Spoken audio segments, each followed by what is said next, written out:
వంటలకు ఇంతకంటే స్వచ్ఛమైన గానుగ నూనె మరెక్కడా దొరకదు. SRV naturals. ఆర్డర్స్ కై స్క్రీన్ పై నెంబర్ కి కాల్ చేయండి. Welcome to Suman TV. నేను మీ నవీన్. ప్రస్తుతం నేను కుప్పం మున్సిపాలిటీలో ఉన్నాను. ఇక్కడ రాజీవ్ నగర్ ఏరియాకి అయితే వచ్చాను.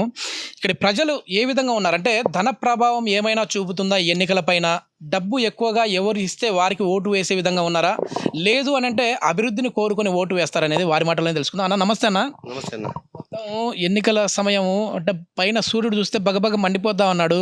ఇక్కడ కూడా ఓటర్లు ఎట్లా ఉన్నారంటే, ఎప్పుడెప్పుడు ఎన్నికలు వస్తాయా, ఓటు హక్కును వినియోగించుకోవాలని ఉన్నట్టున్నారా, లేకుంటే ఎంత డబ్బులు వస్తుందా, ఎంత నాయకులు ఇస్తారని చూస్తూ ఉన్నారా? అన్న, మీరు చెప్పినట్టు ఎండ ఏ విధంగా మండుతుందో అదే విధంగా జనాల్లో మనసులో కూడా ఆ కోపంతో నెక్స్ట్ మన అభివృద్ధి ఏ విధంగా జరుపుకోవాలా, మన రాష్ట్రాన్ని కానీ, మనం కుప్పం నియోజకవర్గాన్ని కానీ, మన ఊరిని కానీ, మన యొక్క వ్యక్తిగతంగా ఏ విధంగా డెవలప్మెంట్ చేసుకునే దాని రీతిలో వాళ్ళు ఆలోచిస్తూ ఉన్నారు. ఖచ్చితంగా ఎప్పుడో ఎలక్షన్ వస్తుంది, ఎప్పుడో వేద్దామని ఆలోచిస్తూ ఉన్నారు అన్న. ఎవరు గెలిస్తే బాగుంటుంది అన్న, ఇక్కడే కాదు ఆంధ్ర రాష్ట్రంలో ఎక్కడైనా అడిగితే కూడా చంద్రబాబు నాయుడు గారు వస్తేనే బాగుంటుంది అనుకుంటారన్న. ఎట్లా ఉందన్నా మీకు? ఎట్లా ఓటు ఎట్లా మీరు డబ్బు తీసుకునేస్తారా, నిజాయితీగా వేస్తారా? డబ్బు వద్దు సార్, నాకు బాబుకి ఓటు కావాలంటారా? అవును సార్. ఎవరితో సాధ్యం అభివృద్ధి? బాబు సార్. చంద్రబాబు గారు. ఓకే, ఏం సార్ ఎట్లా కనపడతా ఉంది ఇక్కడ నియోజకవర్గాల్లో? బాబే రావాలి, అభివృద్ధి కావాలంటే బాబే రావాలి. డబ్బు ప్రభావం ఏ విధంగా ఉంది ఇక్కడ?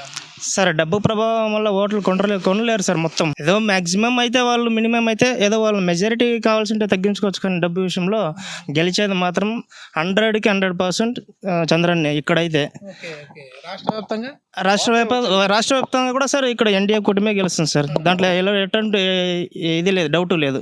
అదొకటి అన్న. ఇంకొకటి ఏమంటే, ఇప్పుడు వాళ్ళు ఏం చేస్తూ ఉన్నారంటే, ప్రజల్లో అమాయకం, ఎందుకంటే ఏమి తెలియని కొంతమంది ఉన్నారు. అలాంటి వాళ్ళ దగ్గర పోయి వాళ్ళు ఇచ్చే డబ్బులు ఇచ్చేసి కెమెరా పెట్టేసినాం, మీరు ఎవరికి వేస్తారని తెలుస్తూ ఉందనేసి బెదిరిస్తూ ఉన్నారు. కానీ వాళ్ళ దగ్గర అడిగితే వాళ్ళు ఏమన్నా ఫిట్ చేయని, మాకు అవసరం లేదు, మాకు చంద్రబాబు నాయుడు గారు వస్తేనే అభివృద్ధి జరుగుతుంది అనేసి వాళ్ళు కూడా కట్టిదిగా ఉన్నారు సార్. ఎట్లా అన్న ఇక్కడ నియోజకవర్గాల్లో ప్రజలు డబ్బు తీసుకొని ఓటు వేసే విధంగా ఉన్నారా, నిజాయితీగా ఓటు వేసే? ఇప్పుడు చాలా మంది చాలా విసిగిపోయినారు సార్. ఇప్పుడు చాలా కష్టపడి మంచిది అంతా ఇప్పుడు లేదు సార్, ఏమి లేదు మంచిది. మాకు మంచిది కావాలనేసి అందరూ మంచిదానికి ఎన్నుకోనేకి రెడీగా ఉన్నాం సార్. చాలా మంది మంచిదికే పోరాడుతూ ఉన్నాము. ఆయన వచ్చినప్పుడే చాలా మంచి పనులు ఆయన. ఇప్పుడు ఏం మంచిది ఒక్కడు కూడా లేవు సార్. ఓకే, ఇది మొత్తం మీద ఏంటంటే, కుప్పంలో మాత్రమే కాదు రాష్ట్ర స్థాయిలో కూడా ముఖ్యమంత్రిగా చంద్రబాబు నాయుడు గారే గెలుస్తారని చెప్పేసి ఇక్కడ ప్రజలు అభిప్రాయపడతా ఉన్నారు. Thank you. సుమన్ టీవీలో మీ పర్సనల్ అండ్ బిజినెస్ ప్రమోషన్స్ కోసం కింది నెంబర్కి కాంటాక్ట్ చేయండి.